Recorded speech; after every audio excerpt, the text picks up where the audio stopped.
I just want to say welcome to all my new followers and new subscribers. If you've been watching me from before, welcome back. I am so excited and I hope you guys enjoy this recipe. Here we go. Today we are going to be making some arroz con pollo. Here are our ingredients. We have some chicken thighs, 1 potato, oregano, sazon, adobo, garlic, pimiento. This is a pimiento morón.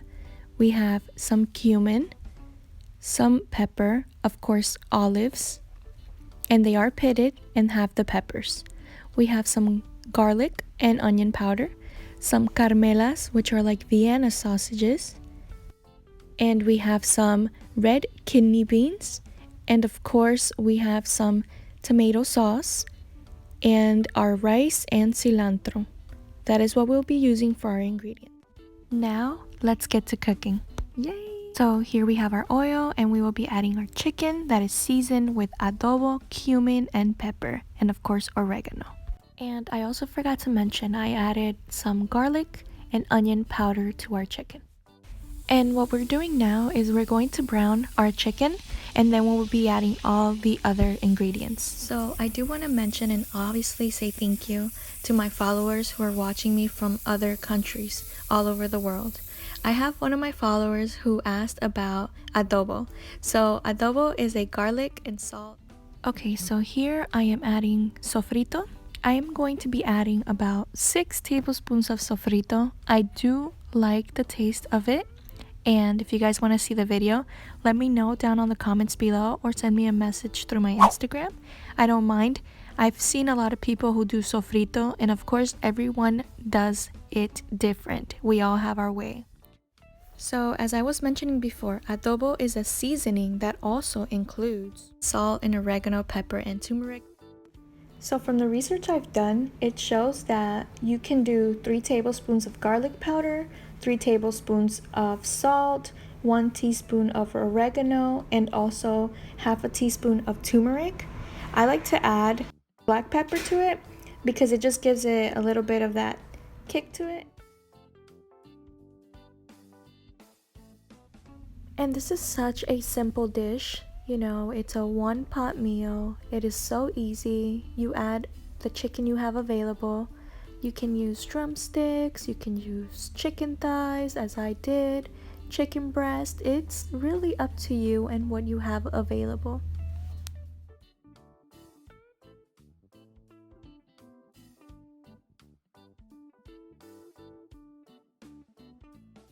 So far here we just have our chicken and our sofrito. Now we're going to be adding our other ingredients. Here I have the pimientos, I have garlic, and I also have some olives that have the peppers and are pitted. Now what we're going to do, we're going to add this to our chicken. So from the research that I've done, it states that arroz con pollo was from the 8th century when the Moors occupied Spain. It actually originated from Spain, and you know, we use it a lot in the Latin culture. We have arroz con pollo, arroz con gandules, you know, arroz con habichuelas. So it's really interesting to figure out and find out where all these dishes come from and where they originate from and why they were created and made, which is pretty awesome.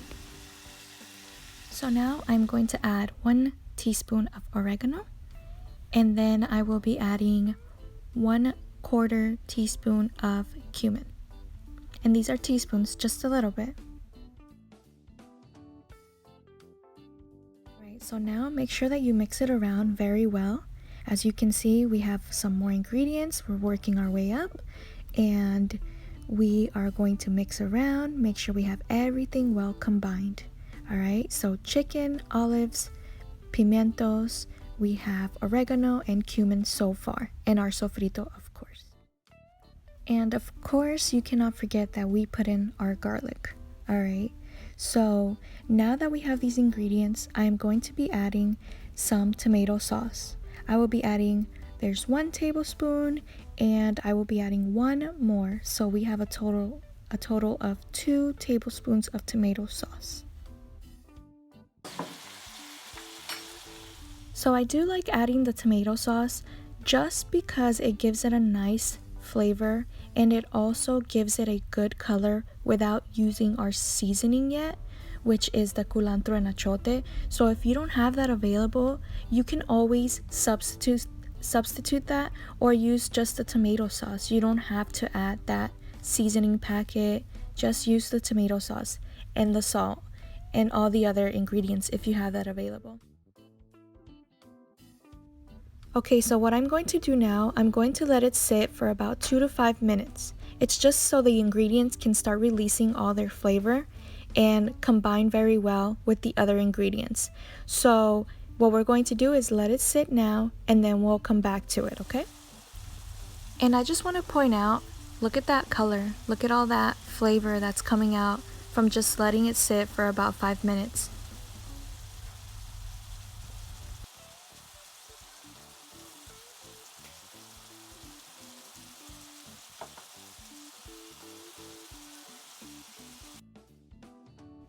The next step that we're going to take is going to be adding our rice. So here I have 1 cup of rice.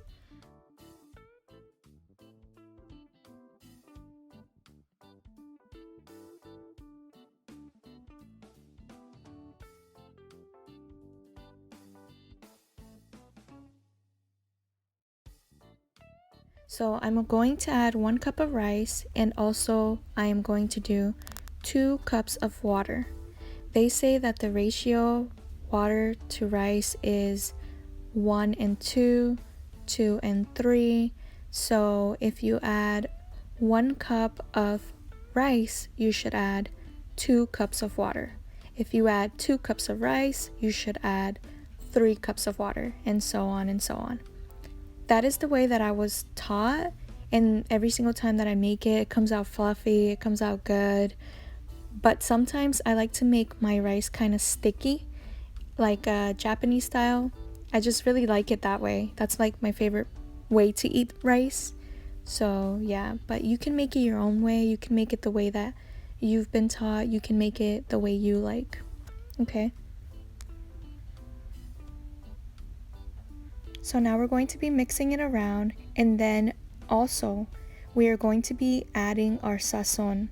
Now we are going to add our culantro and achote sazon. So you can, like I said, keep it or replace it with something else. But as you can see, it already has a nice color, so you don't really need to add it. I just like the flavor that it gives it. If you do have culantro and cilantro available, you can always add that instead. So make it how you like it and the way that you like it and with what you have in your pantry and your refrigerator, okay? So as you can see, here I have the 1 teaspoon of the sazon. I added that in, and I'm going to mix it around very well, making sure that it's nice and combined with the water and all the other ingredients. Then after that, after we mix it well, we are going to taste for salt. Yeah, we're going to taste for salt, and see how much salt we need, if we do need salt or if we don't. Remember, you have adobo in here, you have other seasonings that you've been using, so make sure that you taste and make sure that you have it to your liking. I am going to be adding 1 teaspoon of salt. Well, that was about 1/4 teaspoon, I want to say, and I used the kosher salt. That's just the one that I have available and that I like, so that's what I'm adding, but you can use what you have. Then I'm going to taste, of course, see if we need any more, and it was fine. I didn't need any more, just about 1/4 teaspoon of salt. As you can see here, I'm adding my cilantro. I like to break it up. I just feel it gives it a little bit more flavor. So I did do a little research on that. It does say that when you roughly chop your cilantro leaves or you tear them up as I did, it does release more flavor and aroma that is stored inside of the cilantro leaves, which is something cool. And also, if you do if you do use cilantro and you buy it from the store or wherever it is you get it from, do not wash it. because when you wash it, you're damaging it. All that moisture is soaking in, and you don't want that. So when you are going to use it, the day that you're going to use it or start cooking or whatever it is you're going to do, then rinse it and then use it. But put it in the refrigerator. Do not wash it because you don't want to damage that flavor. You don't want all that moisture to get in there. And it's a little debate on whether you should wash it or not.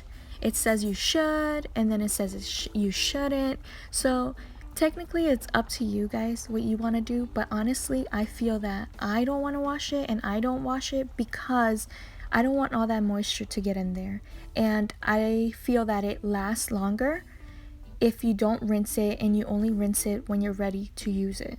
Okay, so you do what you do always, and I'm just letting you know what works out for me, you know. If you want to chit chat about this more, leave down on the comments below or send me a message to my Instagram. Of course, I don't mind learning what you guys do. So as you can see here, all the liquid is getting thicker, and what we want to do is make sure that it all soaks into our rice. Now, we're going to give it a little stir, and then we're going to cover it for 20 to 30 minutes. Okay, do not open the lid. Just let it sit. Put it on a low heat and let it sit for 20 to 30 minutes. Trust me, it'll be worth the wait. Do not open that lid because you will regret it.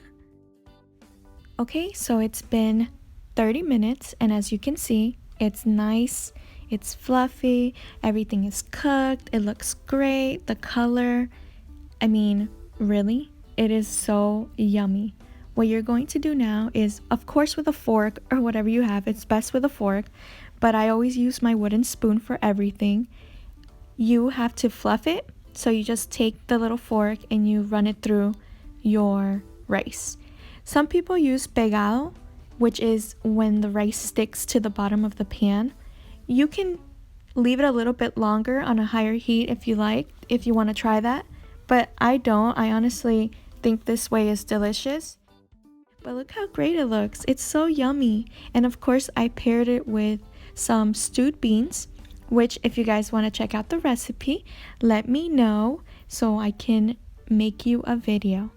They are so easy, so simple, and of course they're delicious. Alright guys, so as you know, that's it for today's video. If you guys like these and want to see more, don't forget to hit the like, subscribe, and follow. Of course, if there's anyone who would love this recipe or you want to share with, don't forget to share. And that's it. I hope you guys come back for more, and I hope you guys enjoyed this episode this way as a podcast. So yeah, I did. I know I did. If you guys have any comments, or if there's anything you guys wish to share, recipes, any inspiring stories, any inspiring people you've met, anything that you guys have done to inspire others or yourself, don't forget I am always looking for my inspirers, and I am always looking to shout them out. So yeah, let me know, send me a message, and I will get back to you as soon as I can.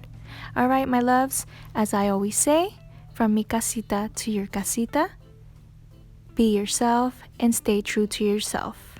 I'll see you on the next one. And don't forget to check out my WordPress for some easy and delicious recipes. Of course, my Instagram, where you can always send me a message, follow, and be up to date with what I'm doing, and a little inspiration. And of course, as you can see in the background, there is a little clip playing as I'm speaking, and that is a little preview to my next video coming up. So stay tuned to that, because that is going to be delicious. And as you can see, kids love it, so why not?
So as you can see, now we made a little sauce for it. Adios. Bye bye.